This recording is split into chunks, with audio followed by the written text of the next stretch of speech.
살면서 한 번쯤 겪게 되는 묘한 일들이 있다. 왜 하필 나여야 했는가? 그런 질문은 바보 같은 것이었다. 이해는 경험 후에 오는 것이다. 그건 그냥 벌어진 일이었고 되돌릴 방법은 없었다. 나는 어떤 이유로 이 도시의 워머를 통과했다. 복사한 듯 똑같아 보이는 평행도시.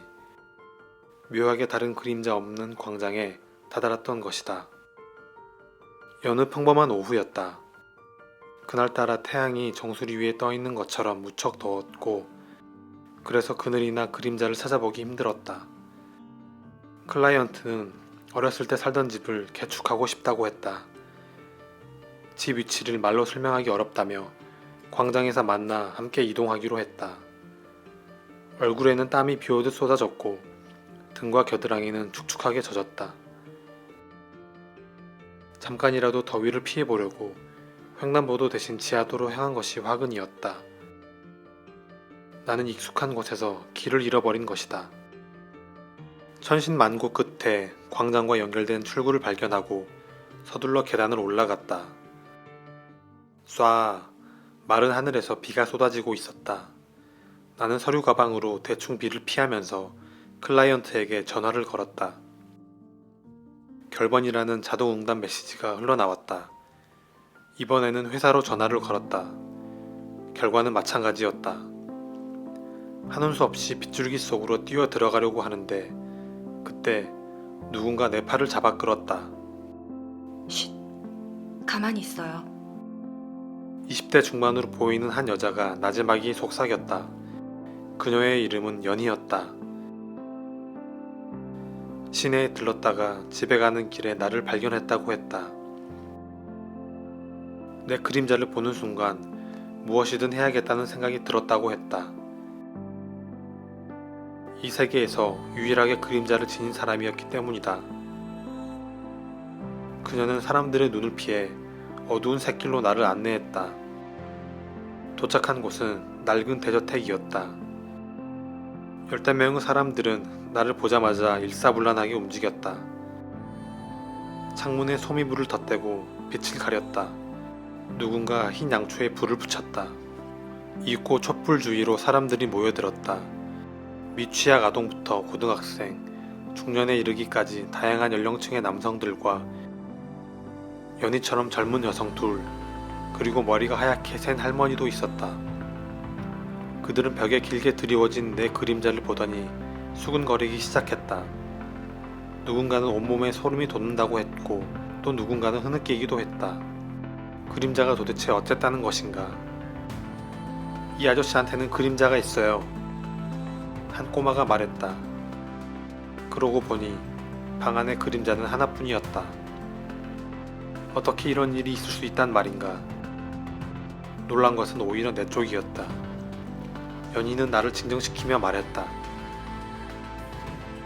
이 도시에 있는 사람들은 모두 그림자가 없어요. 그게 우리 존재예요. 귀신이라는 말인가요? 한 남자가 허허하고 한숨을 내뱉었다. 귀신이 되려면 죽기라도 해야 할 것 아니오. 우리는 산 자도 죽은 자도 아니오. 그림자가 없다는 것은 깜깜한 어둠 속에 빛이 없는 것이나 마찬가지죠. 그림자는 빛이 있다는 증거니까요.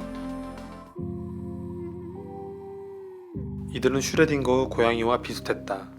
삶과 죽음의 경계에서 확인되지 않은 존재들, 행방불명자들이었다.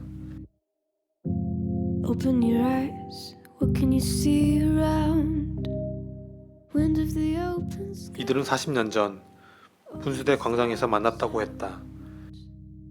장복훈 씨는 80년 5월 19일 횃불 시위에 참여하기 위해 광장 분수대에 나왔다가 정신을 잃었다. 그가 광장에서 깨어나 집으로 돌아갔을 때 집은 폐허로 변해 있었고 가족들은 온데간데 없이 사라져버렸다. 그것은 비단 복훈 씨만은 상황이 아니었다. 그제야 사람들은 조금씩 깨닫기 시작했다. 살아남은 대가로 모든 것을 잃어버렸다는 것을. 그 후로 3일 동안 광장에는 그림자를 잃어버린 사람들이 나타났다. 그들은 도시를 배회하며 기억을 잃어가기 시작했고 도시 밖으로 사라져갔다. 희망을 잃지 않은 사람들은 기억을 지키기로 했다. 한 집에 모여 살면서 그날의 기억을 기록하고 끊임없이 서로의 기억을 반복해 들려주었다. 그들에게 그림자를 가진 나는 메신저 또는 메시아였을 것이다. 그러나 실로 내가 할 수 있는 것은 아무것도 없었다. 내 그림자를 숨기고 기록을 읽으며 세계를 탈출할 실마리를 찾는 것뿐이었다. 그들의 선망하는 눈빛은 점점 사라져갔다. It might just take a while. Try not to grind your teeth. Dreaming to touch my style. 어느 날 홀리를 데리고 산책을 갔다가 괴한의 공격을 받았다. 정신이 들었을 때 홀리는 사라지고 사지는 결박되어 움직일 수 없었다.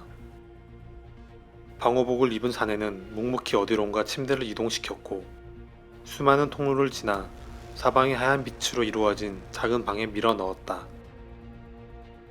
사내는 옆방에서 스위치를 하나씩 올렸다.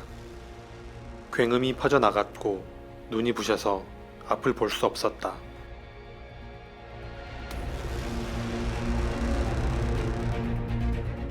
나는 어떻게 되는 것일까?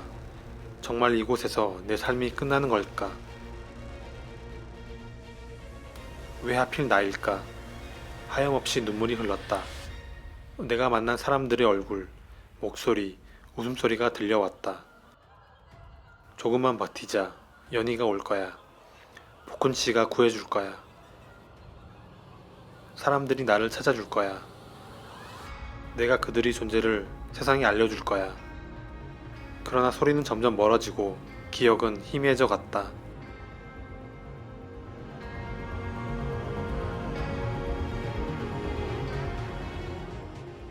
할아버지, 괜찮으세요? 한 소녀가 나를 내려다보며 말했다. 여기 구급차 좀 불러야겠어요. 사람이 쓰러졌어요. 한 여자가 말했다. 사람들은 웅성이며 내 주위로 모여들었다. 나는 몸을 일으켜 세우고 출구를 향해 달려갔다. 숨이 차올랐지만 멈추면 안 될 것 같았다. 여기는 어디일까? 원래 세계로 돌아온 걸까? 아니면 시간을 건너뛰어버린 것일까? 대저택 사람들은 어떻게 된 거지? 출구 밖으로 나왔을 때 맑은 공기가 몸 안으로 들어왔다. 눈에 띈 것은 파란 하늘에 높이 솟아오르는 분수였다. 어디선가 노래소리가 울려 퍼졌다. 익숙한 멜로디, 광장의 시계탑에서 들리는 임을 위한 행진곡이었다.